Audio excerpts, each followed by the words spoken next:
Hey friends, it's Dr. Michelle Bengtson coming to you live with another hope-filled perspective. It is sunny where I am, and I hope that it's sunny where you are as well, and that you have been enjoying a good start to the week.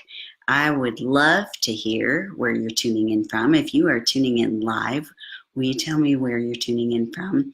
And if you're watching the replay, let me know what day and time and where you're watching from.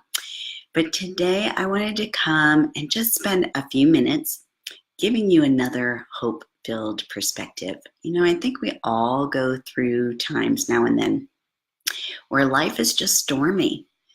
And I've had my share. You all have read my posts and seen my updates and read my blog posts. So you know, the Bengtsons go through some storms as well.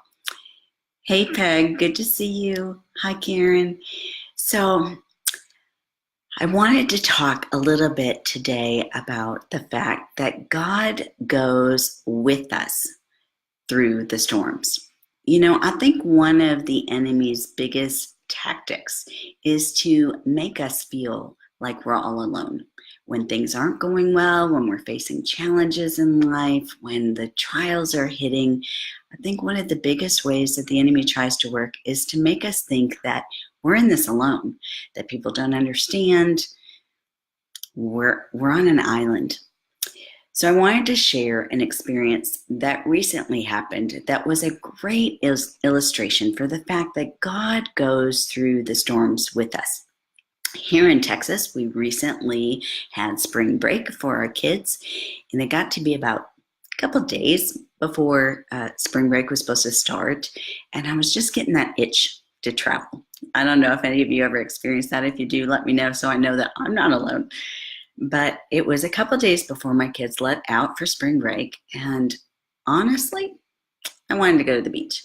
But the weather was not going to be good at any of the beaches that we could get to on such short notice. And I really wanted to go someplace that was warmer than we have here in Texas. But I couldn't find anything on the continental US that was within driving distance that short of notice. And so I went to my husband and said, you know, you've been talking about wanting to visit your dad and your brothers.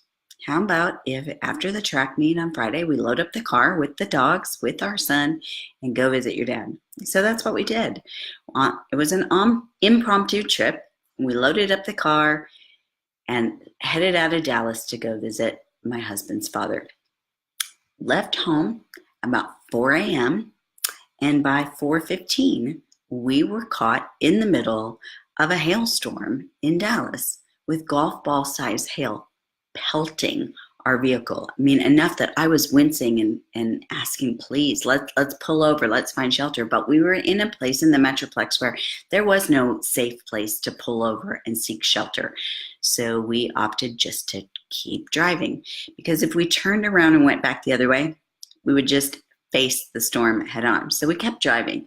Well, what was supposed to be a 20-hour road trip turned into a 30-hour road trip, and we affectionately, or not so affectionately, more accurately, dubbed it the National Weather Channel trip, because shy of a blizzard and ice, we experienced every weather that was currently going on in the United States. We left the golf ball size hail and drove into blinding rain.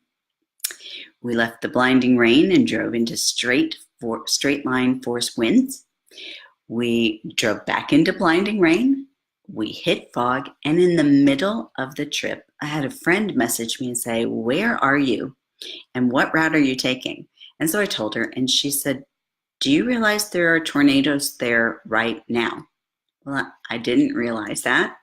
So I kind of kept up with her throughout the trip and gave her our coordinates. And sure enough, in several spots along that trip, we were running right next to tornadoes. And at one point, I messaged the family that we were going to go visit. And I said, we need your prayers, because this is very stressful. The weather is horrible. But if we turn around and go back, we're going to head straight into the storm instead of trying to outrun the storm. So we did a lot of praying. Friends were praying for us. family were praying for us. The friend that was monitoring the National Weather Channel for me sent us a picture of radar, and we were in the thick of the nasty red cells of blinding rain, straight force winds, the tornado.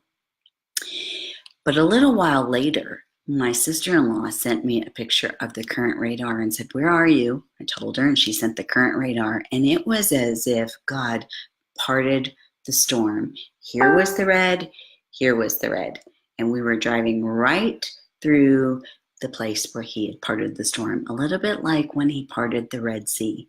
It was like he parted that storm so that we weren't driving into the tornado.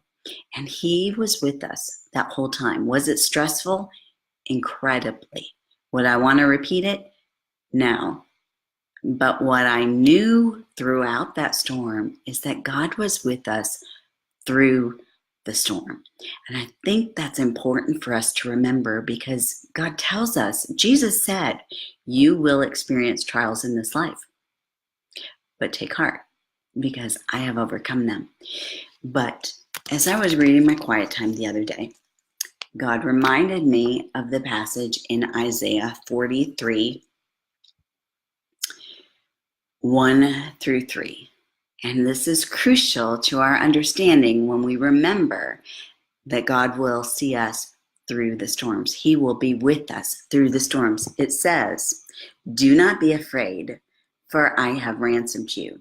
I have called you by name. You are mine. When you go through deep waters," and let's talk about that for a minute, because God says when. It means we're going to at some point. If you are smooth sailing right now, God bless you, but you've either been through the storm or the storms are coming, because God says when you go through the waters. But the second part that's so important for us to remember is God says when you go through the deep waters. We're going to go through them. We're not going to stay there. We're not going to end up. He says, I will be with you. And he goes on to say, when you go through, there's that word again, when you go through the rivers of difficulty, you will not drown. That's a promise. When I see will or will not in the Bible, that is a promise from God that we can stake our life on. And then he says, when you walk through the fires of oppression, again, we're not going to stay there. We're going to walk through them. But he says, when you walk through the fires of oppression, you will not be burned up.